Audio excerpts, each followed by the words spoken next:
Wrestling is life. Wrestling is life. Wrestling is life is wrestling. Welcome, everyone, to Wrestling is Life is Wrestling with Cody Deaner. I am Cody Deaner, and I am a professional wrestler. I'm a professional wrestling producer with TNA Wrestling. I'm a professional motivational speaker, and I'm a professional dad.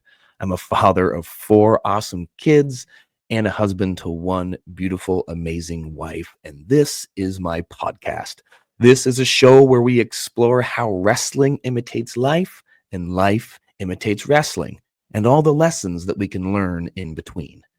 Before we get to today's episode, please visit our sponsors, Rest When Dead Clothing at restwhendead.ca and ceofit.ca for all your fitness and supplement needs. You can also support the show by taking a screenshot right now and tagging at Cody Deaner on your socials. So let's get to it. Enjoy the show.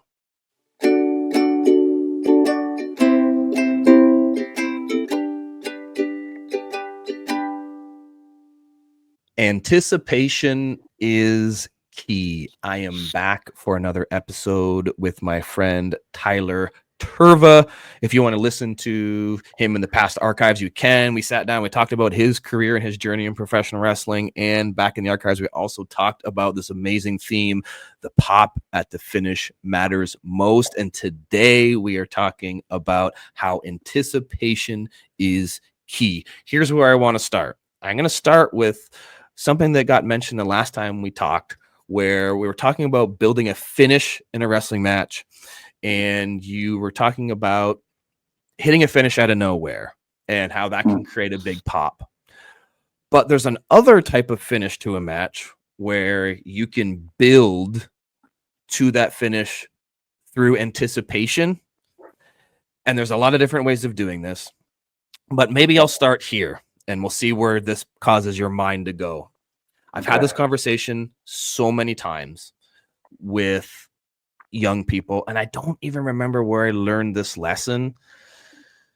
I can't remember. I wish I could say that where the person I learned this from and how I was able to pass this on, because any knowledge I've ever passed on to another wrestler, it's something that was told to me. And I don't know who told this to me first, but they told me that the most important feeling that you can create in a professional wrestling match is anticipation. And it kind of blew my mind because there's so many possible emotions that you can get. But they said to me, this is so important to build anticipation to something, because I'm interested to see what you're gonna think of this. Wrestling is starting to get out of hand, and there's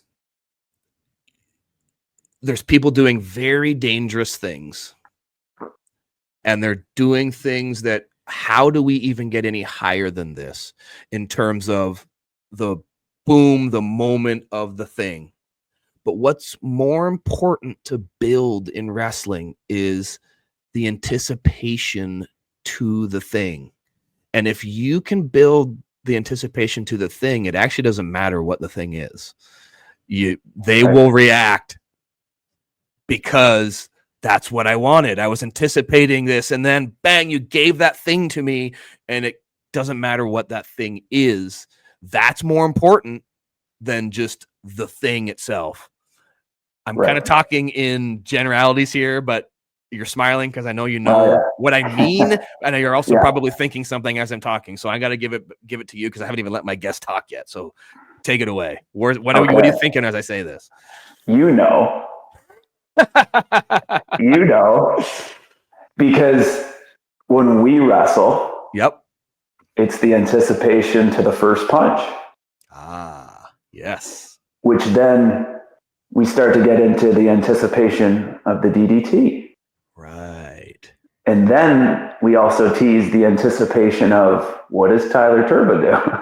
So maybe it's the handstand, maybe it's the super kick, maybe, so Maybe it's anger that he's going to have over something that happened, like, and that's not even a move. It's like, what's his reaction going to be? And you're building this anticipation to a reaction or feeling. Yeah.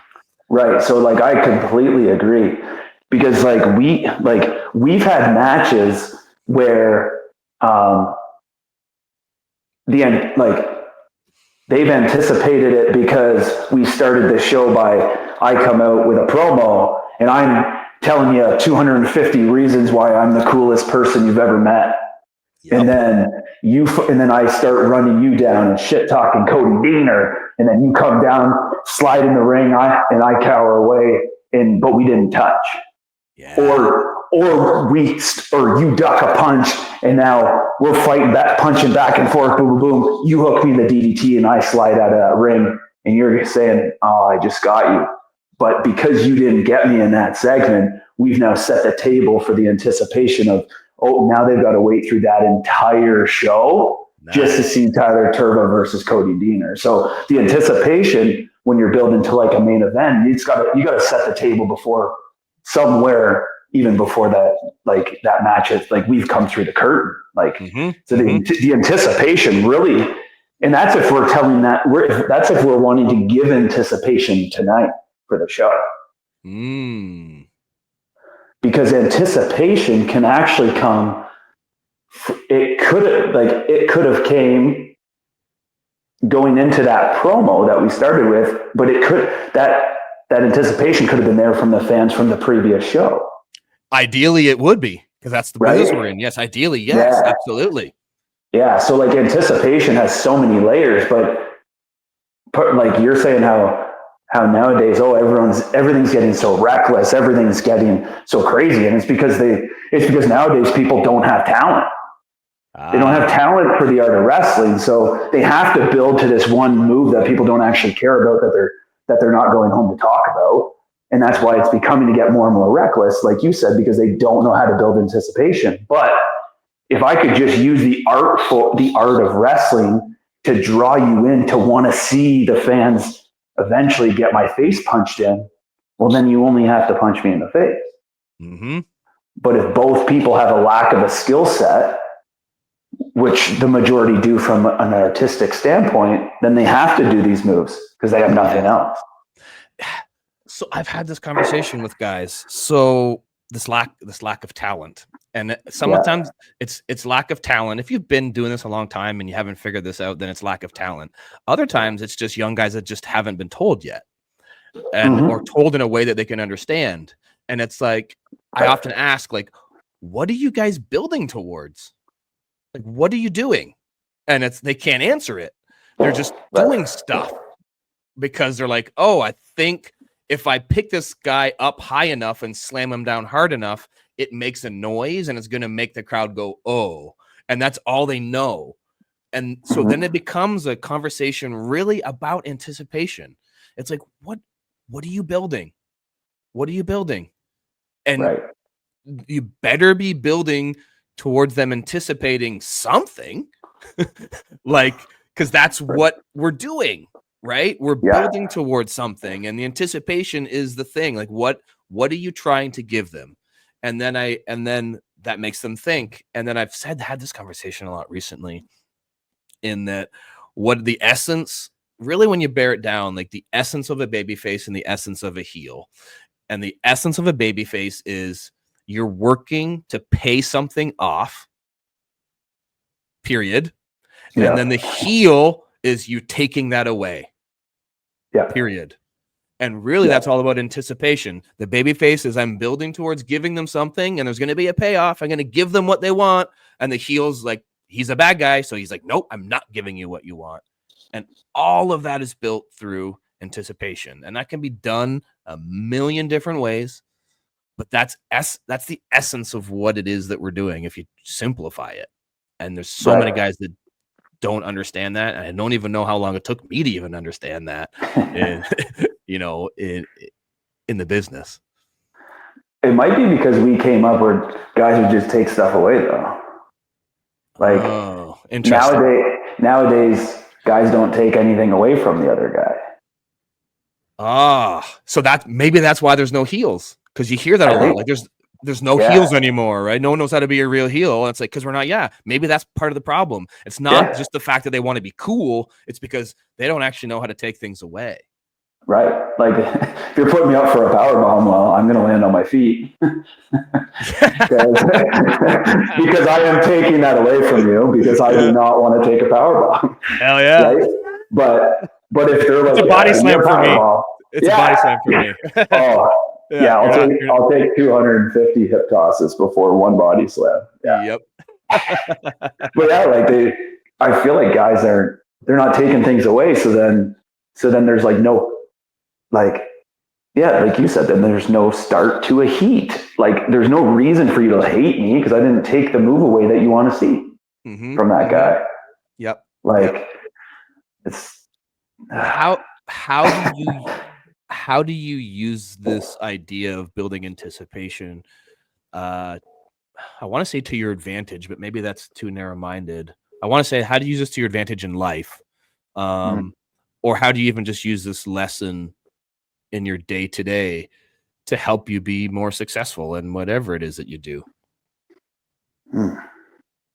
When you first said it, immediately I thought about my relationship in the sense that from an anticipation standpoint, like when you've been in a relationship a long time, like instead of like just knowing, okay, well now we're at a point where we only buy each other one gift for Christmas. Yeah. Okay. Well, bro, I am still she's only getting one gift. Yeah. But the treasure hunt I build for around the house of different, like, okay, and it's going to slap some memories behind it too. So this is a really good trick, guys, just so you know, dating 101 with Tyler Tirva. So sweet. I love it. This is great. So for instance, let's say, all right, honey, I bought you a Sephora gift card so you can get whatever you want from Sephora. Perfect. Sure. There's $200 on it, whatever. But like, yeah, you're going to get the Sephora gift card, but like, we got to go on a ride. We got to make you anticipate this gift card. Because by the time you get to the gift card, you're like, oh, that's a piece of plastic. Who cares? Like, I could have bought that for myself, right? So there's no payoff. There's no pop for the finish. So then that's why anticipation is key. So perfect. So I'm going to put a piece of paper. It's going to be folded up and it's going to have her name on the front of it. And then you open it up and it's going to have some type of snapshot of something that would be in your short-term memory in the last couple of weeks. So it might say you open it up and it goes, where did you leave? What's the cupboard that you left open? Nice. Okay. So perfect. Then she has to go to the cupboard that she left open 2 days ago that you nagged her about. Oh, she opens it up and there's the second one and it's sitting on the plates. And she opens up the plates and it says, where does the dog always get a belly rub? Now you got to chase it, right? And so now you add all these connecting points. So then by the time you get to the 7th or 8th, she's like, oh my God, think of how thoughtful this has been. Like for all these little key points and little memories and like little things along the way. And sometimes you got to pick towards the finish. You got to give her a false finish. Yeah. So you got to give her like a really good one that makes her think of like, oh, yeah, what was that? Okay. Right. And it's going to swerve her. So then she might look in 2 or 3 different spots, but then it's the third one where she might get it. Like you got to really string it along and then boom. Then we hit the finish. She opens whatever. It's under a little toy car or something. And you're like, oh, sweet. And it's Sephora gift card. Like, so yeah. And it's not about the Sephora gift card. It's all about the anticipation of like, what might I get? I love it. What a good example. And what it makes me think of is Easter with my kids, right? And they're just getting chocolate eggs. It's always just chocolate eggs, but we always come up with a way of how are they going to find these eggs? It's not just, okay, they're just scattered around the room, go find them, and then you eat your chocolate. We send them on a journey and a quest where they have to work together. And there's a little note from the Easter Bunny that then tells them, and they have to solve a puzzle and they got to do all this stuff. The interesting thing about that is that's what they remember, because they talk about hunts that they went on when they were very little. You know, right. My oldest is 13 now, but she remembers hunts that she went on when she was little, and she's remembering the feeling and anticipation of that hunt. She's not remembering how tasty the chocolate was, because it's not about the chocolate. It's about the anticipation of finding the chocolate. And I think that's really good relationship advice, because I think often, both in relationships and in life, we kind of get into routines where we don't get excited about stuff, because it's like, oh, this is kind of what we do now in our relationship. This is the cadence of our relationship, or this is just what my life is now. It's like, no, you can build anticipation to something. Yep. Like together as a couple, as a parent, you can build anticipation to the trip you're going to go on. You can build, man, I didn't think we were going to go here, but this is great. Like, right? Like, this is what a good life lesson. It's like, build anticipation, if you're a boss, build anticipation for your employees. Like, cause it's not like that. Maybe they're going to maybe they get like a little holiday raise, but like, if you can build anticipation to that, that's even more important and will incentivize your employees and all of that, man. Anticipation towards that thing is actually more important than the thing itself. And that's why anticipation is key. Yeah, dude. Well, thanks for that example. I love relationship 101 with Tyler Tirva. I wasn't expecting to go there for anticipation is key, but that's good, dude. Me neither. I don't even know where that came from either. But I love it. Well, thanks, dude. I appreciate your time. Yeah, dude. Thank you, man. Thank you. That was fun.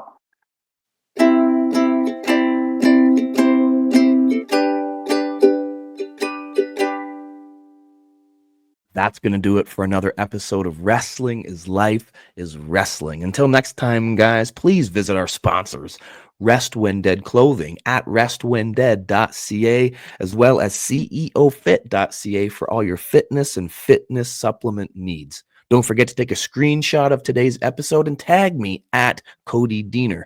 If you want to learn how to book me on your wrestling show or your speaking event, you can go to codydeaner.com or learn about my speaking career at chrisgrayspeaks.com.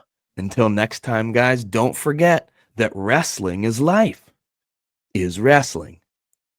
We'll see you next time, guys. Wrestling is life. Wrestling is life. Wrestling is life, is wrestling.